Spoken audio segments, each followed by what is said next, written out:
दोस्तों नमस्कार। जरा सोचिए कि एक जनप्रतिनिधि हो, अपने ही पार्टी की महिला कार्यकर्ता को कार्यालय बुलाए और वहां पर जबरदस्ती उसके कपड़े उतार दे। उसके बाद खुद वो और उसके 3 साथी मिलकर उसके साथ रेप करें और इससे भी न मन भरे तो उसको वायरस का इंजेक्शन लगा दें। जी हाँ, आप सही सुन रहे हैं, ये घटना आपको चौंकाएगी। और ये है भारतीय जनता पार्टी के एक विधायक के द्वारा की गई क्रूरता। इसको हम क्रूरता ही कहेंगे।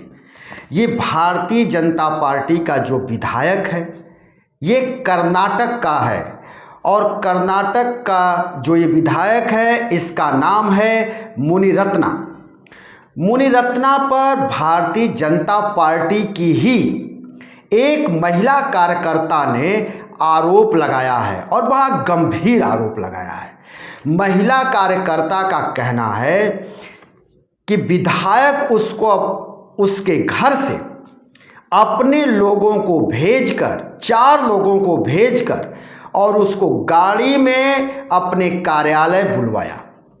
कार्यालय जब वो पहुंची तो उस महिला के साथ ये बदसलूकी की गई।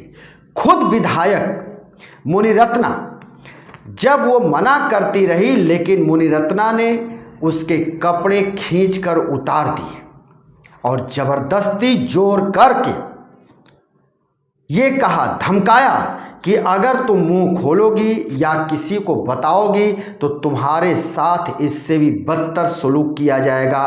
तुम्हारे पति को, तुम्हारे बेटे को जान से मार दिया जाएगा। इस तरह की धमकी दी गई उस महिला कार्यकर्ता को और खींचकर उसको कमरे में ले जाया गया। कहाँ पे?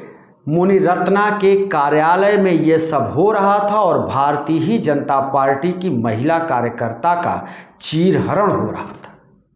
वहां पर पहले से कुछ और भी उसी के लोग मौजूद थे, लेकिन कमरे में घसीट कर ले जाया गया, जहां पर विधायक मुनिरत्ना और उसके 3 साथियों ने बारी बारी से उस महिला के साथ बलात्कार किया।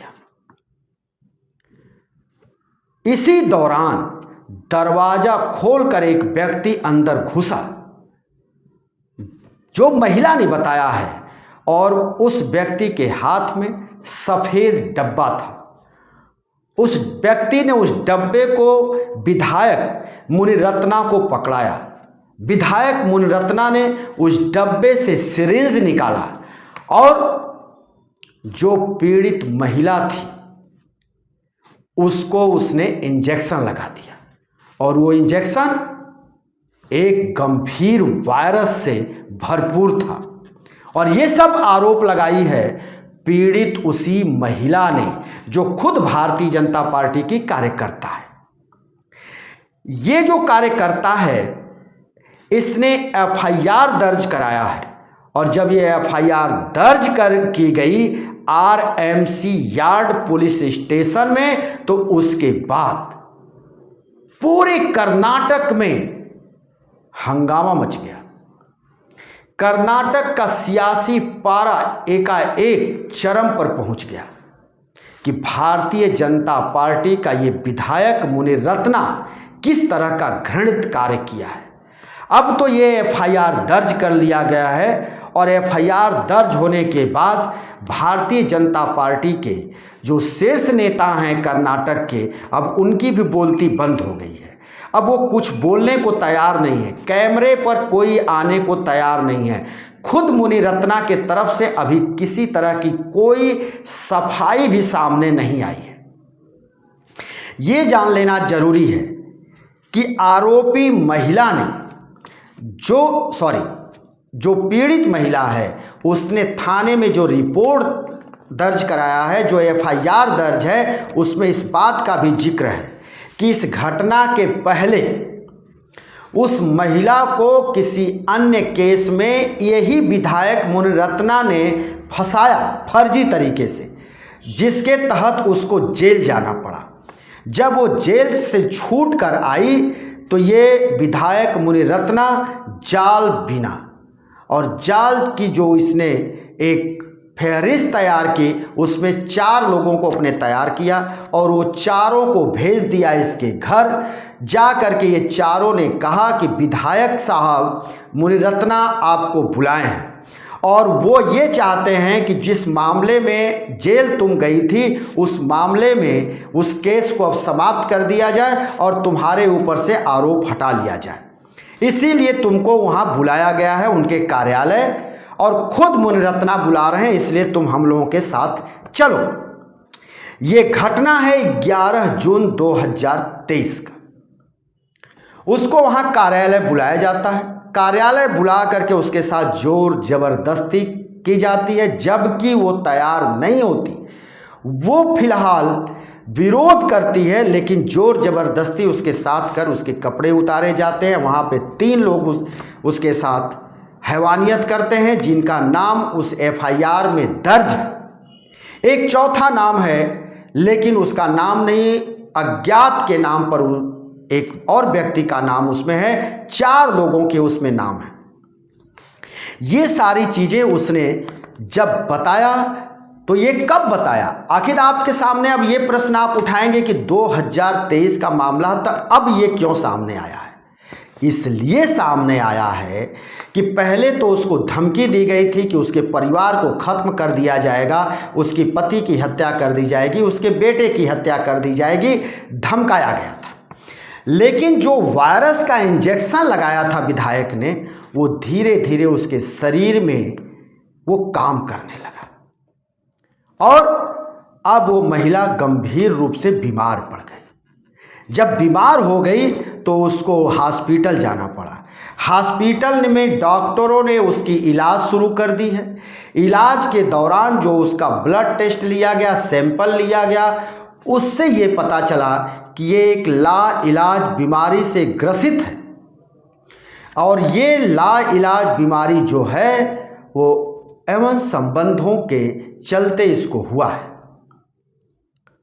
ये इसके द्वारा जब ये आरोप लगाया गया और ये सारी चीज़ें जब सामने आई, तब जाकर के उस पीड़ित महिला ने ये सारी बात बताई और अब पुलिस ने एफआईआर दर्ज कर लिया है। विधायक मुनिरत्ना के खिलाफ गंभीर धाराओं में एफआईआर दर्ज किया गया है, जिसमें धारा 376, 270, 323, 354, 504, 506, 509 जैसे कई धाराएं उसके खिलाफ लगाई गई हैं, जो गंभीर धाराएं हैं। अब पुलिस जांच में जुट गई है और भारतीय जनता पार्टी के जो कर्नाटक की राजनीति है वो कहीं बैकफुट पर दिखाई दे रही है। परेशानी का सबब बना हुआ है कि भारतीय जनता पार्टी का एक विधायक इस तरह का घृणित कार्य किया, वो भी पार्टी की ही का महिला कार्यकर्ता के साथ। और इतना ही नहीं, महिला कार्यकर्ता ने ये भी आरोप लगाया है कि इस सब के दौरान जब उसके साथ हैवानियत हो रही थी तो ये विधायक उसके चेहरे पर पेशाब भी किया। अब आप इसकी मंशा समझ सकते हैं, ये कितना नीच, कितना निम्न और कितना घटिया व्यक्ति होगा कि अपनी ही पार्टी के कार्यकर्ता को कार्यालय में बंधक बनाता है, कपड़े उतारता है, उसके साथ हैवानियत करता ही नहीं है, अपने लोगों से करवाता भी है, उसके चेहरे पर पेशाब कर देता है और जब इससे भी जी नहीं भरता है तो वायरस से भरा इंजेक्शन इसको लगा देता है, जिसके चलते आज वो महिला हॉस्पिटल में जीवन और मौत से जूझ रही है। पुलिस ने एफआईआर दर्ज कर लिया है। आगे अब पुलिस को इसमें कार्रवाई करनी है। देखना होगा कि पुलिस किस तरह की अब इसमें कार्रवाई करती है, क्या कार्रवाई होता भी है या फिर बीजेपी के दबंग नेता के चलते ये व्यक्ति छूट जाता है। क्योंकि देश में यही परिपाटी चल निकली है कि सत्ता दल का जब कोई व्यक्ति होता है तो लाख वो गुनाह करे, लेकिन कहीं ना कहीं सत्ता दल अपने उस व्यक्ति को, उस कार्यकर्ता को, उस नेता को बचाने में जुट जाता है। तो क्या यहाँ पर भी यही देखने को मिलेगा कि ये विधायक बच निकलेगा और जो पीड़िता है क्या वो जीवन मौत से वो जूझते हुए क्या वो फिर से वापस लौटेगी या मौत के मुंह में समा जाएगी, ये भी देखने वाली बात होगी। मेन स्ट्रीम की मीडिया इस खबर को छुपा दी है, दबा दी है, आपके सामने लाने को तैयार नहीं है। लेकिन हम आपसे हर वक्त यही वादा करते हैं कि खबर डंके की चोट पर आप तक हम पहुंचाएंगे, चाहे उसकी कीमत जो भी चुकानी पड़ी। और इसीलिए आज हम इस खबर को कर रहे हैं ताकि आप वास्तविक खबरों से रूबरू हों।